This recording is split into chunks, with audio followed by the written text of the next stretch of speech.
This is Paul T. Taylor, Pinhead from Hellraiser Judgment, and you're listening to the Don't Go Out There Horror Movie Podcast. In a world where zombies, ghosts, serial killers, and vampires all exist, it's Nico, Brian, Mike, and Dustin, and they are all that stand between you and the films that could end the world. Welcome to the Don't Go Out There Horror Movie Podcast.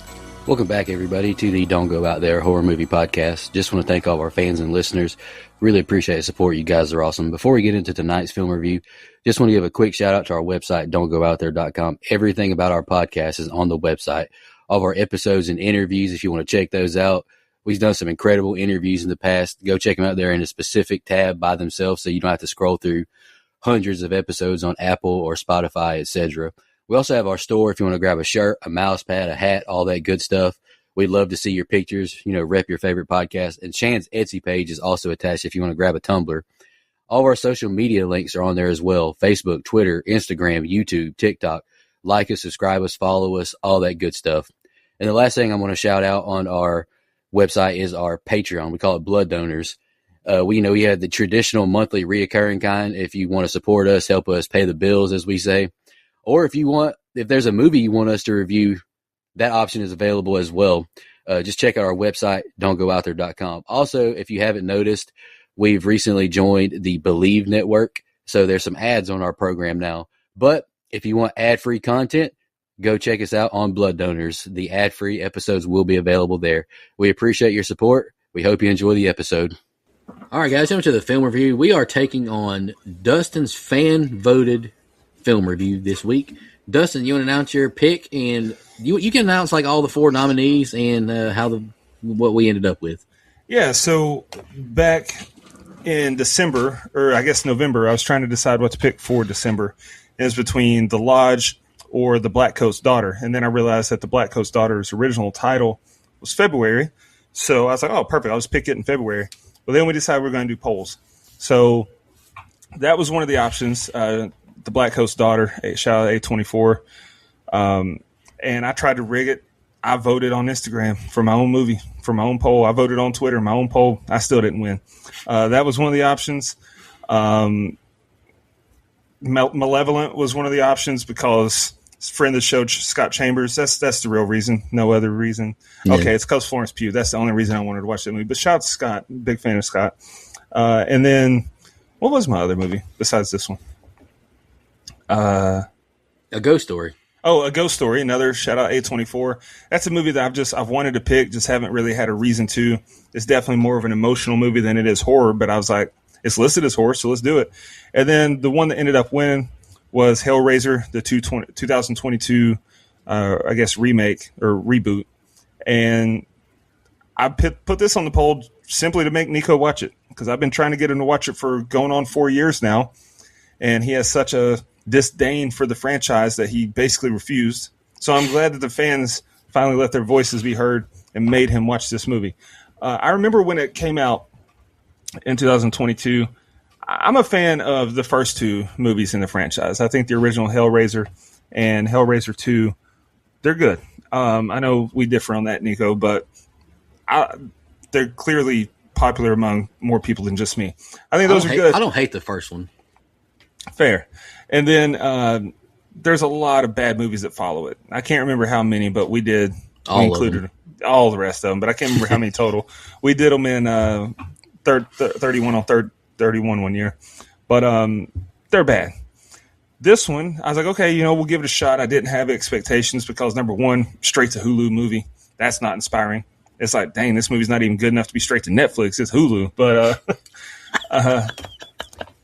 But I was optimistic, and I was pleasantly surprised. I think it's a very good movie. It's not perfect by any stretch of the imagination, but I think it's a fresh take on a franchise that desperately needed new life breathed into it. Everything you just said at the very end, I agree with. Fresh take, something new. But like you mentioned also, I'm just not a big fan of this franchise. Like I don't hate this movie. I don't think it's god awful, but to me, it's just a movie that exists. If that makes any sense, like I just don't understand, and that's just, I guess, my disdain for most of the franchise. Like, I just struggle to keep up with what the Cenobites are and what these things are. I know they're just like otherworldly figures and all that, but it's just, I don't know, I'm just not locked into it like I am a Jason Voorhees or Jigsaw or something like that. So, but I think the movie looks good. It's really well shot. The acting is better than the rest of the franchise for sure. Yeah. And this isn't the first movie. Was it? I don't know. 2022. I think Prey was 23, but direct to Hulu is not necessarily a bad thing. They've had some good direct to Hulu movies. And Prey, I think Prey was after this one. And so I think that this movie is what gave me hope for Prey, because I like this one. And then Prey turned out to be my favorite in that franchise. So yeah. Shout out to Hulu. I didn't mean to diss you. It's just that I was skeptical. No, I'm with you, man.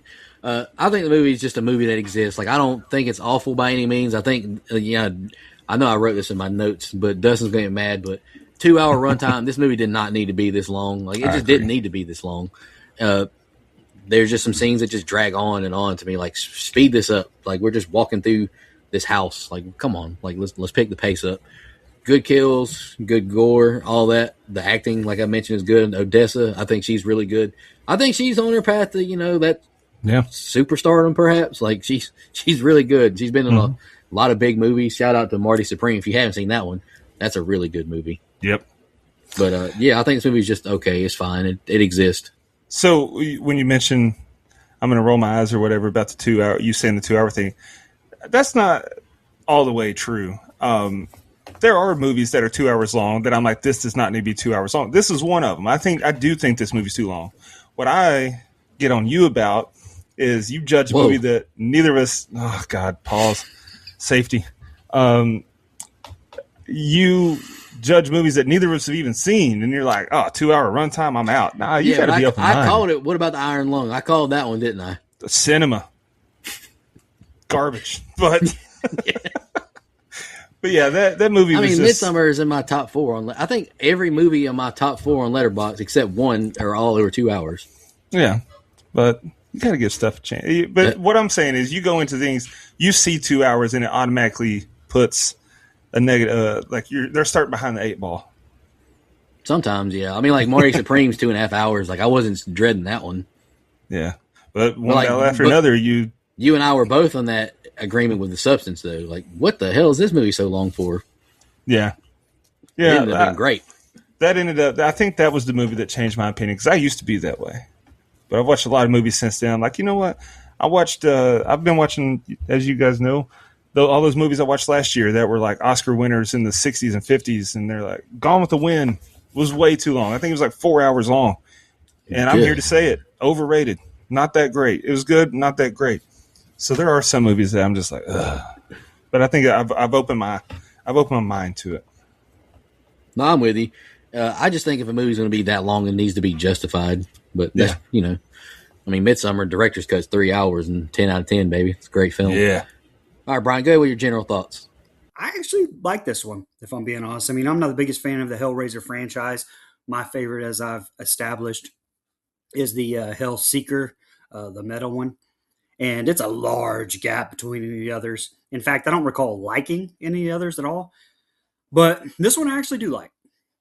I think they did a good job making it kind of, like I said, a requel in a way without totally remaking it. I think Odessa Azion was perfectly cast, and I think everyone was pretty well cast for that matter.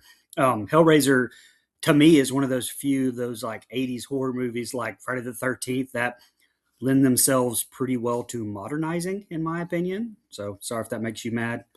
But in short, like I said, I like this one. I like Clive Barker not being involved in it too. So it may sound blasphemous to the fan base, but I think Barker has been been a hindrance on this franchise over the years. Not what's good about it. But anyway, this one, it'll be getting a good score for me.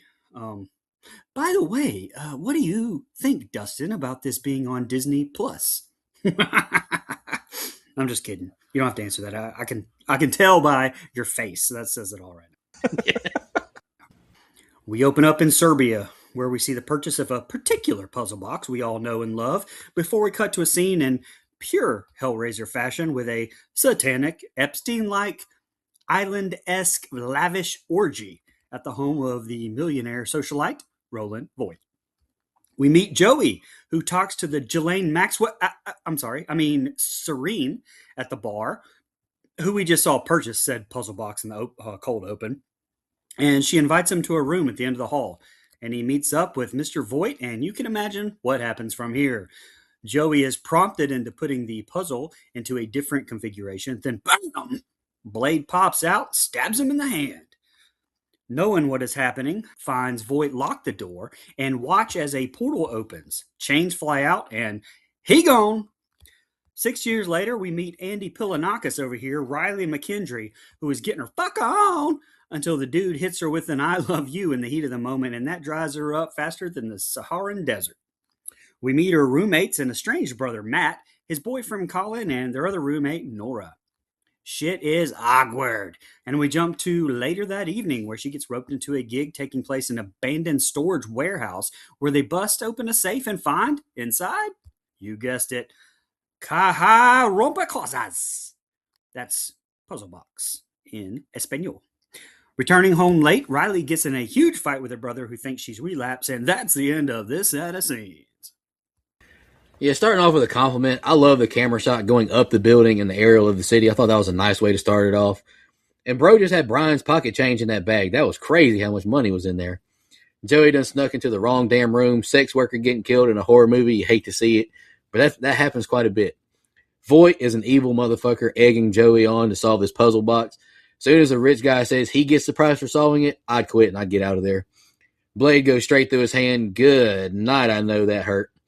Joey with an absolutely gruesome kill to start the film off. I thought that was very, very good way to start it off. And I mentioned this to Dustin off screen. Second movie in a row I've seen with Odessa Azion, and she's getting her cheeks clapped right at the very beginning of the movie. Like, what is going on with this girl? Hey, but she's a great actress. Good for her. That awkward moment when your brother, roommate, and brother's boyfriend heard you getting said cheeks clapped and meet the new boyfriend at the same time. Yikes. We'll talk about first impressions. I'm really tired of being broke, something Mike Siddle has never said. Riley said, who needs a lock combo when you got brute force? I love that. So glad the film said it because I was damn sure thinking to myself, a box within a box within a box. I laughed at that. I thought it was good. I'm glad the writers mentioned that. Riley being loud as hell going back in the apartment. Who is that loud taking their boots off? Give me a break, sis. Come on. Like, drunk what are we people, doing? man. Yeah, come on now. You know she's on thin ice. Speaking of thin ice, Riley, she's skating on thin ice. Broke waitress demanding being told to leave the house. What are we doing? The whole beginning of the movie, all you've talked about is being a broke waitress. Now you're being told to kick me out. I thought it was a decent opening set of scenes. Go ahead, Dustin. But that's women's logic. That's women's logic. Anyway, we start off with a suspicious exchange and then immediately go to a Diddy party. That's one way to open. And Buddy's sitting at the bar getting the cougar's attention. Who does he think he is? Nico? This house is extremely nice. Like unfathomably. There we go. Nice. That means don't touch anything because it's either very expensive or it's satanic. That's a rookie move. So it's kind of hard to feel sorry for Joey. Immediately after he goes through that in the title card, we see Bobby Hill's daughter. You mentioned Odessa Azion getting nailed. Lucky guy. Is there anything worse than someone starting to tell you something, then saying they can't? Like, Trevor's a real dick for that. But he really should have not told her. Don't do that to her. Tough scene when Riley gets home and Matt kicks her out. Or like you said, she begged him to kick him out. But I mean, that's just like, fine. You want to do it? That's that alcohol kicking in. I don't, it's fine. Dealing with addicts is tough. I used to work with one that I basically had to babysit. We would go on trips out of town and I was responsible for him. I know it's tough. You gotta, there's something that goes wrong. It's on you. But this is a solid open. I'm in. After packing her shit, Riley heads to an empty park, as one, apparently does, without a bra, by the way. Apparently she's anti-bra in this movie, so I am just pointing it out. Hey-o. Well, her braless self starts fucking with the puzzle box and just misses being cut by the blade. She passes out and wakes up to a little Cenobite action. She's told to bring them another as we see blades protrude from her chest and wake Matt up. He gets up to go find Riley and finds her unconscious on the wheel of misfortune. trying to wake her up. He cuts himself on the box while trying to shake her. He enters a nasty ass bathroom in the park to clean his wound, too. And seriously, it's probably more sterile the 25 yards it is to your own house than that place. But outside, Riley notices the box changing shapes before she hears Matt screaming, finding him missing upon entering the bathroom. Is he missing or is it murder? She goes to Trevor's and needs some of that grief booty, during which she sees the Chatterer Cenobite getting his watch on. And she tells Trevor about all the weird shit, and he actually believes her. They track down the old lady from the beginning, Serena, in an assisted living facility. And damn, those 6 years must have been rough. Serena admits to hiding it in the warehouse to begin with and attempts to get it back from Riley, but is cut by the blade herself as we end this set of scenes. Yeah, Riley should have listened to Colin. Movie would have been a hell of a lot shorter. Just go back inside. You ain't got to do all this. I've mentioned it many times ever since Walking Dead Season 2 with Shane. Crash outs, I love them. We get a wild crash out here. Broke waitress Riley, and I keep calling her that a lot, decides to destroy the fuck out of her side mirror for no reason at all. Like, I get it. I'm a dude. Back in the day when football used to piss me off, I'd punch the door sometimes, so I get it, but I don't know. She's in a bad situation. She didn't need to break her car. Riley is lucky as hell dodging that blade. Sis got them cat-like reflexes. Like, that was lucky as hell. Drunk, passed out, and on a merry-go-round sounds like pure hell as well. Add seeing spooky folks into that equation as well. Fuck all that. And Matt fucked up but getting cut by that puzzle box. I think going to wash your hands in this dump of a bathroom was kind of a death note as well. Good night. That place was disgusting. That other thing was worse than the Saw bathroom. Riley has had a hell of a night. I wouldn't know what to tell the authorities. My brother disappeared out of that bathroom like that without sounding crazy. Like, they ain't going to believe her. Riley went through that traumatic experience and said she needs some wiener. I've noticed we've done quite a few movies recently with folks saying spooky shit while making coitus. Like, have you noticed that too, Dustin? Like, I don't know what's going on. If I'm Riley, I'm counting this as a blessing if this lady takes the puzzle. And if I'm Serena, I'm ticked because you just gave me a damn death curse. Riley is the problem in this film big time so far. Whoa. You bite your tongue. Sober Riley is going to be big mad at drunk Riley for kicking the mirror off her car. Now, you said, Nico, she don't need to break her car, but at that point, is it not breaking her house too? I mean, she's basically homeless at that point. That's tough. I was proud of her for dumping the pills out, though, until she picked them up and popped them. Come on, girl. And leave that damn puzzle box alone. Leave it. But I found one, or if I found one of these and I couldn't resist tinkering with it, I definitely wouldn't stick my finger in the hole. Well, that was crazy. Now, she didn't get cut there, but no, what are you doing? Bad time for the drugs to kick in. Right as she solved the puzzle and the wind picks up all creepy like, I know seeing those Cenobites had to have her geeking. Brutal scene with the chains going into Matt. I mean, that was rough. But then he grabbed the box and the blade got him. See ya, pal. Now, you mentioned it would be crazy telling the cops, like, no one's going to believe her if what she just saw, her brother disappeared or whatever, but she's also on drugs. That makes it even harder to believe. Yeah. So, yeah. Riley's logic is baffling. My brother's missing. I saw demons. Perfect time to go have sex with a degenerate. I mean, it's just women. What? Okay. I do like that he believes her about the puzzle box, though, at first, until we later find out that he knew all along. But he serves a purpose because most movies would have her trying to convince everyone that she's not crazy. So it was kind of refreshing to see, someone on her side. And I like that they found Serena and she filled them in some. That's a good way to catch everybody up. The audience already knows what's going on, but catch the characters up too. It's a damn shame what happened to her, though. R.I.P. There's a lot of good story progression here, so it's a good set of scenes.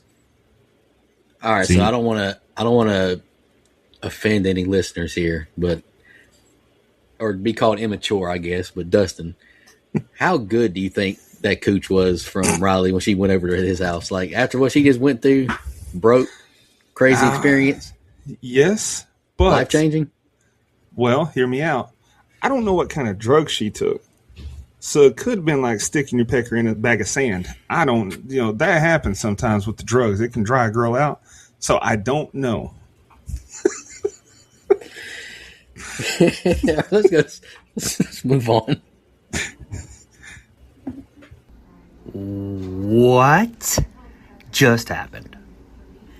Wow. We open up with the two arguing in the parking lot before hearing the puzzle box move to the next configuration in the back seat. Oh, then we see old Jelaine Maxwell Serena get hers. We cut to Riley doing some research on Void as Trevor tells her the news about the lawyer being missing now. And after some argument about what to do, she heads off to Voight's abandoned mansion. Breaking in, she finds all the handy-dandy switches we saw earlier in the movie, while also finding some of Voight's journals that show each of the box's 6 configurations, and that they each require a victim to be marked for sacrifice by its blade. Wesley Snipes is getting all kinds of action in here. On completion, the holder receives a gift from the Leviathan, the entity that rules over hell. Riley sees an apparition of Matt and sees in his reflection that man ain't got no skin in the game. Hey-o! Colin, Trevor, and Nora arrive. Trevor's freaking out and looking for the elixir of choice, while we end this set of scenes with Colin asking Riley what this place even is, and with her responding that it's a fuck dungeon. Actually, was Clive Barker involved in this? Because, come on, man. Poor Serena was having a good chill day until Riley came along and put her in this bull jive. This may be a hot take, but I'm not a big fan of the updated Cenobites look. I do appreciate the 2022 version changing them up, but I do prefer the old school looks from, back in the day. And Riley finds out Serena is missing now too. Trevor is right. Get rid of this damn puzzle box. Not going to be overly critical, but we've definitely seen this story progression plenty of times. Victim researches online. Of course, the person in question lives close by, so let's go visit. Scenes like this with Riley looking around this estate really adds to this long-ass, unnecessary runtime. And I wrote this down too, Dustin. I know Dustin's probably sick of me and my runtime talk, but it's true for this film. This movie's too long. Good to see the siblings reunite, but nice jump scare with Riley seeing the Cenobite hugging Matt. I thought that was a really good jump scare. The gang showed up at a good time to find Riley. Sis needs some help big time right now. Nora being a good friend, not drinking around Riley. We need more friends like her. Like, if you know your friend is going through, like, rehab, trying to kick alcohol, like, don't drink around them. Like, good for Nora. And the last thing I got is a fuck dungeon is a funny way to describe this place. I think that's hilarious. Yeah, I don't have it in my notes, but I want to touch on, you mentioned the look of the Cenobites. I actually appreciate it because, on the old ones, they're basically wearing leather and BDSM stuff, latex and whatever. But I read something that the filmmakers didn't think that would be as effective in 2022. And I agree. Like, we've really been desensitized to that sort of look. And also the Cenobites and Pinhead or the priest look is more consistent with the original novella. So I think they look fine. Yeah, I appreciate it too. I just think they look scarier to me back in the day. That's fair. These I think look creepier. I don't know. There's something unnerving about the way these looks, like with the flesh instead of leather. I don't know. And I like that they're like basically gender neutral, because that's what they were in the novella. They're not male or female. They've been changed. So I thought that was good too. Really cool stuff with the walls shifting around right before Serena gets got. But lady, you were on oxygen. I don't think that running is your best move. And then here, like I said, the Cenobites, they're so creepy. I thought it was good stuff. Kind of convenient to me that Riley found stuff about Voight online and just knows that that's where she has to go. I would have rather Serena had told her about Voight and told him like where his house, something. I think that would have worked better, because her just, oh, look, Google works. I found the guy's house. Let's go. I can forgive it though. It's crazy how secure the house was though. Like, if you want to keep people out that badly, why not just tear it down, burn it down, something? It is a balling house, but I have a hard time believing the power would still be on at this point. I mean, we find out later that Voight's still there, but if I entered that house, I would be thinking, why is the power still on? He's been dead, right? Like, no one lives here. So that would have been a red flag to me. Riley hearing Matt yell for her, that had to have her heart racing as is. And then seeing his mutilated back in the mirror when she hugged him, that would be enough to give a poor girl a heart attack. I thought this was another good set of scenes. We open up the set of scenes with Nora flipping some of the switches in the bar, accidentally opening a secret passage.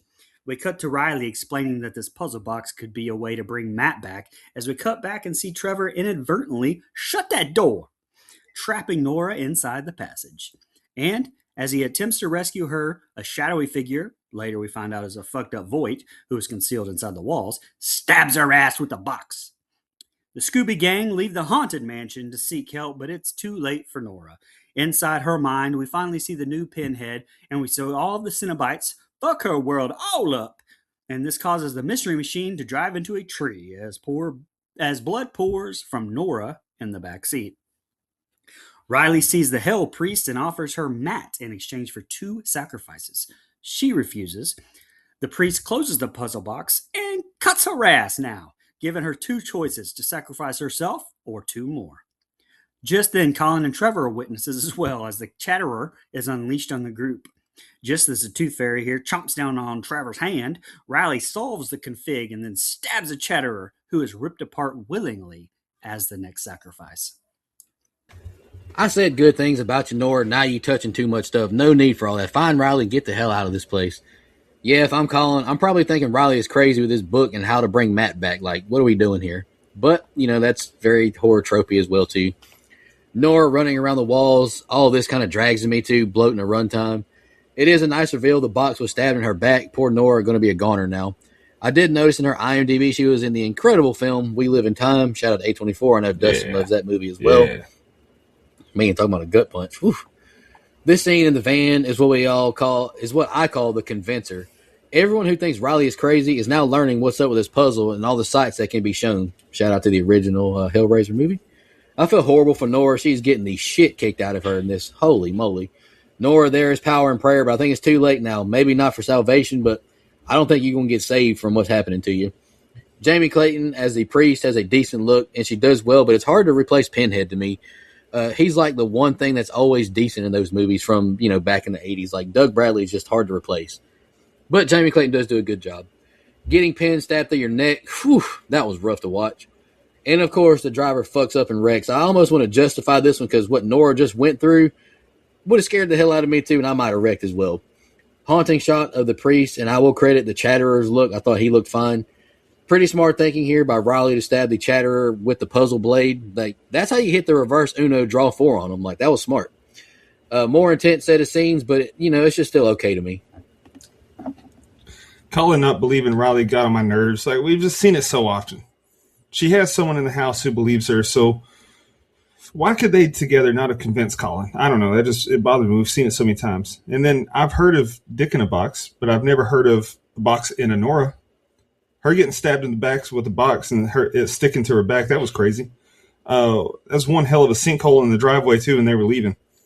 I did think it was cool how the van became massive and then became a hallway when Nora started tripping out. Good job to show us what she's experiencing. Then about an hour, 8 minutes in, we see Pinhead or the priest for the first time. I thought the look was great. It's a fresh take and looked creepy as ever. But when the priest said, "What would salvation feel like?" I'll tell you, a lot better than hooks and chains pulling my body in unnatural ways. I'll tell you that much, you freak. Riley running off on her own with a puzzle box, that was frustrating. Like, I know the guys are just standing there arguing, but strength in numbers and all that. But like a woman, she got to be stubborn. My heart sank when the box cut her hand, though. I can save her. Take me instead. Colin was a little too stereotypical for me. I mean, the gay guy has to be so unathletic that he trips while running. Come on, bro.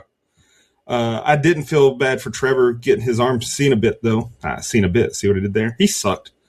Really quick thinking from Riley to stick the Cenobite. Hey, the priest said it needed blood. It didn't say it had to be human blood. Shit's getting wild, and I'm all in at this point.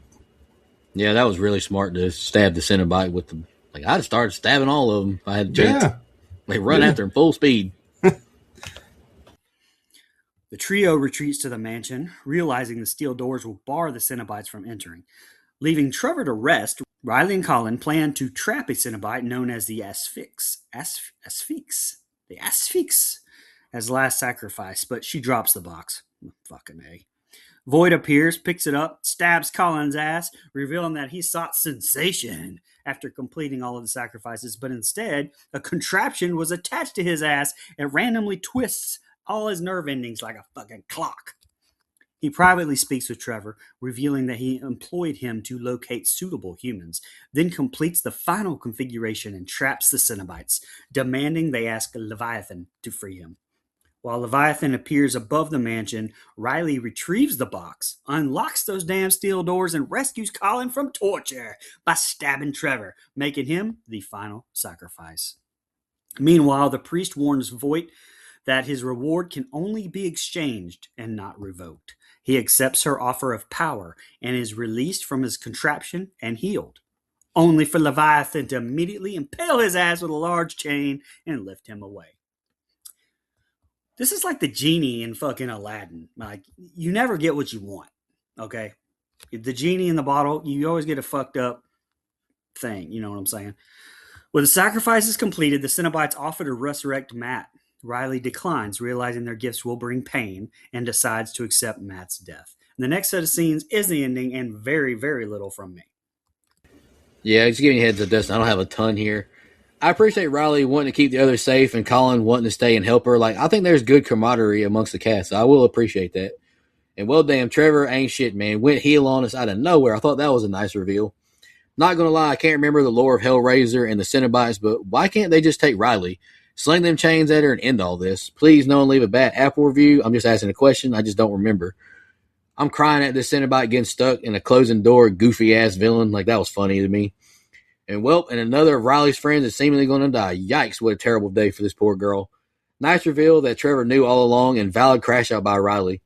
I laughed out loud at Trevor's fake ass story, a fake ass sorry to Riley. Like, he's like, sorry. Like, you're not sorry, man. Like, just keep it 100. You got paid. Props on the visuals here, the sky lighting up blue with the lightning and all that. Looked fantastic, and it was shot very well. I'm ready for the ending, though. Go ahead, Dustin. Yeah, if the metal surrounding the house is what's keeping them out, I would be looking all around this Scooby-Doo villain house for a suit of armor. There has to be at least one of them there. Major twist when Roland pops in to talk to Trevor. He sucks even more now. Bitch is trying to sacrifice my baby Odessa. I will end him. I don't hate Riley's plan, but I definitely wouldn't love it if I were there. High risk and not even sure if it will work. Very tense once they get one of them inside, especially when it gets an energy burst and starts chasing after her. And then, of course, she dropped the puzzle box, though. Of course she did. That was frustrating. Voight stabbing Colin was a real dick move. And then Trevor saying sorry to Riley. I don't think that'll cut it, bud. Sorry. Anyway. Voight explaining what he went through and what the Cenobites really offer. That was well done. I think it's a good way to show his, his true intentions. Like, sorry, it has to be someone. I got to get this off of me. And whatever they offer you, it's not worth it. More great tension as Colin tries to escape and the demons close in. And I like that Voight trapped him and demanded to be free. I think we're ramping up nicely for the ending. All right, let's get to this ending here. So after this, there a lot happened here visually, but in my end, there's not a lot to go on here. But after the Cenobites accept her choice of the Lament configuration, a life of regret with bitter and brief suffering, they vanish and the box resumes its cube configuration. As the duo leaves the mansion, Colin asks a silent Riley if her choice was justified. Meanwhile, inside Leviathan's realm, Voight is brutally transformed into a new Cenobite. Bum, bum, bum. And that's the end. What did you guys think? I'm saying it again, but all this is just kind of dragging to me a little bit. We got Cenobites walking through the house after our characters. Like, what's taking so long? Tighten up. Put some damn pep in your steps. Knees to chest, as Cat Williams would say. I can't blame Mr. Voight. I just want to die too. Man's got a whole ass cash register through his core. This looks awful. I'm sure we all saw this coming, but hell yeah, stabbing Trevor. I was blaming Riley all movie, but it's this asshole's fault. Gnarly effects with Mr. Voight's cavity sealing back together. Like, I can't compliment the team enough for the special effects, practical effects, whatever it was. Laughed out loud as a chain fell from the sky and like penetrated right through his chest. I thought that was hilarious. And damn, Trevor getting completely mangled. I don't love this movie per se, but the gore and kills are very intense and well done. Leo pointing meme as the priest says, "We have such sights to show you." That's kind of a tongue twister. About got my ass. All I can think is, damn, as I see Colin walking out the house. He's bloody as hell. That man took an ass whooping. I don't know how he ain't dead, to be honest with you. And the last thing I got is impressive makeup and effects on Voight as he's transformed into a Cenobite himself.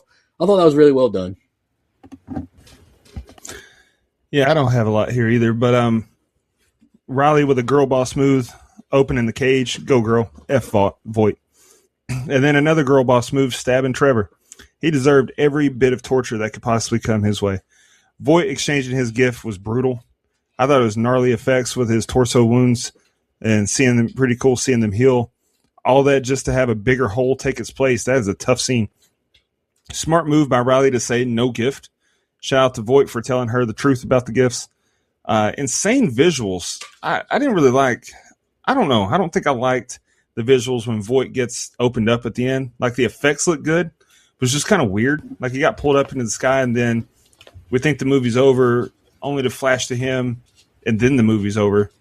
So it didn't hit as much as I'd wanted it to, but I thought the effects looked cool on his skin peeling off. I thought it was a solid ending to a solid movie. Yeah, for sure. All right, let's do our social media comments and questions. I got Instagram pulled up. Like I always say it every time I read his name. Optional 13th Ghost, great username. I absolutely love this take on the Hell Priest, and I thought the other Cenobite designs are fantastic. This deserves a rewatch for me. Hell yeah, brother. That's all we got. Dustin, you got the old X or Blue Skies pulled up? Yeah, we got a couple on XCR, formerly known as Twitter, but it's not loading for me, so bear with me. There we go. We got two. Andrew Ferguson, he voted for Malevolent. He had the funny comment, if you're a fan of the podcast, you'll vote for Malevolent to hear me slurp Florence Pugh for an hour. And he said, no Florence Pugh slurping. I am depressed. And I said, that makes two of us. And then Sean the Glee Man, shout out to Sean. He said, I actually really enjoyed this reboot. Probably the second or third best in the franchise. But damn, what a way to turn that puzzle into something terrifying. Yeah. I think I'll have it second in the franchise. I would need to rewatch the first two to say that accurately, but I thought it was good as well. All right, Brian Gay with a Book of Faces. All right, we got a couple in the Book of Faces here. I almost read this last week because they were combined with the Friday the 13th one and had to cut it because, oh my God, I was dying laughing. I think you guys were too. Or maybe I left it in. I don't remember. But on the Book of Faces, Troy Ray, if you solved the lament configuration and got your wish granted by the Cenobites, what would it be? And would it be the horrific downside to having your wish granted? Or what would be the horrific downside to having your wish granted? Matthew Heffer, is it just me or the lead female Cenobite hot? God, I miss women. Sad face. Sorry, Matthew. Well, Troy Ray responded with a Austin Powers gift saying, that's a man, baby. And then said it's a great choice for the Hell Priest anyway. Dustin, you got any fun facts you want to share? Yeah, well, I do also want to say what gift I would pick. Just Madeline Klein and Florence Pugh. Whatever kind of hell you want to put me through. The only gift I want is Madeline Klein and Florence Pugh, both of them. Anyway, I got a few fun facts here. Doug Bradley, who originated the role of the Hell Priest / lead Cenobite / Pinhead, had this to say about Jamie Clayton's take in a Twitter post. Quote, I'm a bit blown away by this. The clever redesign of the makeup, the shimmer of the pinheads, the palette, whatever that keyhole locket tracheotomy thing is in the throat. It's simple, subtle, disturbing, and sexy. Everything it should be. Peace and pain, Doug. I think that's pretty cool. That's basically like passing the torch, like if Robert Englund were to say that about someone reprising Freddy. Obviously not in the 2010 one, but that's a cool tip of the cap. This movie was filmed in Belgrade, Serbia, so technically speaking, this is a Serbian film. And then a movie that we will never review. No.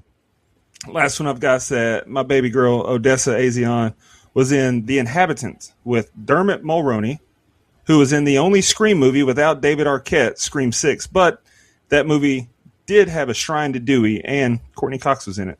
So there you go. And Jenna. And Melissa. Yeah. And but Hayden. I'm saying Yeah. Courtney was his ex-wife. Yeah. Very and true. I did find IMDb didn't have a budget, but Google said it was approximately $14 million. It did have a limited theatrical release, and I think it grossed like $10,000 at the box office. It was very limited, but this movie deserved a theatrical release. Yeah, it would have made 14. It would have made the budget back. Yeah, I think so too. I'm gonna read a couple of IMDb fun facts as well. Okay. Jamie Clayton could barely move while in costume as Pinhead or Priest, whatever you want to call her, as it was very heavy and tight on her body. So good acting on her part, because if you can't move, probably couldn't breathe that well. Good for her.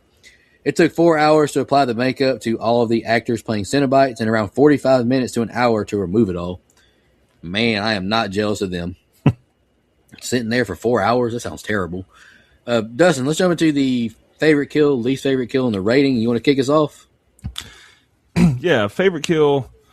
It was the Cenobite that was pulled apart by the chains when Riley stabbed it. I thought that was a very creative thing for her to do. Character-wise, it was smart, and it was gnarly. I mean, those chains ripped it apart, literally. Least favorite kill was Trevor, because he deserved what he got, but it should have been much more brutal and on-screen. Like, don't just put a few wires across his arms and then pull him down in a hole. No. I want to see him get pulled apart. He sucked.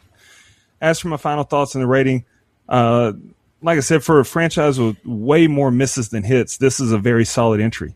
It gets a bit long in the tooth at times. I will agree with that, Nico. The runtime could have been shorter, but it's a fresh take, and I think it's very good. It's a shame it didn't get a wide theatrical release. I gave it a 7.5. All right, I'll go. Real quick, I've talked a lot. Probably my second favorite in the franchise, like I mentioned. It's good. I kind of wish they would have made a follow-up to it, but, that was 4 years ago, and I haven't heard anything about that. Short and sweet. I'm giving this bad boy a 7.25. That's how much I liked it. All right, I'll go next. Favorite kill, I'm going to agree with you. The Cenobite that got with the reverse Uno draw 4 kill. I like that a lot. Least favorite kill, I'm going to be different and pick Serena, just because she caught a stray. She was just chilling, vibing. Yeah. Then this chick shows up with a box, and now you're dead. And she knew she was cooked too. As soon as she got cut, she was like, fuck. Oh, yeah. I've already kind of said how I feel about the movie. Like, I think it's fine. It exists. I'm just not a big Clive Barker fan, I guess. Like, all this weird kind of stuff, this world, it just doesn't set me on fire. But I will acknowledge that the movie is well acted. For the most part, it's well made. It's a fresh take. I mean, I think it's, for what it is, it's a pretty decent reboot, remake, whatever you want to call it. But I still gave the movie a 5. It's just a movie that just exists to me. Okay. That gives us a composite score of a 6.5833. IMDb has it at a 5.9, Letterboxd 2.9 out of 5, and Rotten Tomatoes 68%. I think that's pretty good. 68% for horror. It's not easy to do. No, that's not bad at all, honestly. All right. I'm going to shout out our blood donors, and then I'll announce Brian's 4 picks. They're up for vote. I mean, the voting will be closed by then, but I will at least let you know what was up for vote. Blood donors, really appreciate y'all. Legendary blood donor Dana Tucker, always appreciate you. Camper Level Reoccurring, Nina, Michelle Mirza, Steve Schmidt, Matt from the UK, Anthony Andrews, and Lisa Mucci, appreciate you. Camp Council Reoccurring, Edwin Hernandez Gunn, Joe Swinford, Adrian Aiello, Brian Samick, Andrew Ferguson, Brooke Maley, Heather Superdoc, Jennifer Davis Me Too Close to Home Pod, Dana Tucker, Cole McAlexander, Max K, Amanda Pettiford, and Death Curse Casey. Say it many times, and I mean it every time. We really appreciate everyone who helps us pay the bills, because it is not free to do the show. It does not go into our pockets. It just goes into paying the bills for the show. So thank you very much. All right, Brian's 4 options for next week are 28 Inches Years Later. Slipped up on that one. The Nun 2, Fear with old Marky Mark in it, and The Fly, starring Mr. Jeff Goldblum. Yeah. It's a pretty close race right now between 2 movies. Curious to see who wins. Yeah. Dustin, if you could pick which of these 4, which would you pick? I'm not going to lie. This is going to shock you. 28 years later. Really? Yeah, because... You want to see that wiener again, huh? No, I want Brian to see it. If we had to see that massive hog, Brian needs to see it. I picked The Fly. Personally. That's fair. Fear's a good movie, too. It's overdue. It's got Jeff Goldblum. It's a solid flick. I ain't gonna lie, when I saw the poll options, Fear, I thought that he said Cape Fear, and I was excited for that one. Shout out to De Niro. But Fear's a good movie, too. I'm going to watch Fear regardless if it wins or not, just because I've had a lot of people recommend it. But we appreciate everyone tuning in. We'll be back next week with one of Brian's options. Thank y'all for listening. Good night, Canada. Thank you so much, everybody. I'll see you next week. And in the meantime, take care of yourself. Just want to remind everybody.